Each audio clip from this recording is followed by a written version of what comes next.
ताज्या घडामोडींसोबत अपडेट राहण्यासाठी वडार परिवर्तन न्यूज चॅनल सबस्क्राइब करा। बेल आयकॉन दाबायला विसरू नका, म्हणजे आमचे अपडेट्स तुमच्यापर्यंत पोहोचत राहतील।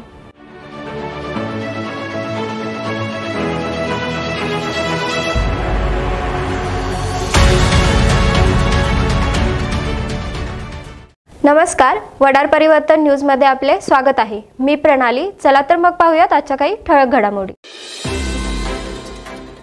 सांगली काल सायंकाळी 5च्या सुमारास 8 वर्षाचा मुलगा गुड्डू भंडारे मासे पकडण्यासाठी गेला असता कृष्णा नदीपात्रामध्ये जॅकवेल शेजारी पाय घसरून बुडण्याची सांगली शहर पोलीस स्टेशनला माहिती मिळताच स्पेशल रेस्क्यू फोर्सला पाचारण करण्यात आले। शोध घेण्याचा प्रयत्न केला असता रात्र झाल्याने रेस्क्यू करण्यात अडचण येत असल्यामुळे पुन्हा एकदा आज सकाळी शोध मोहीम चालू केली आहे।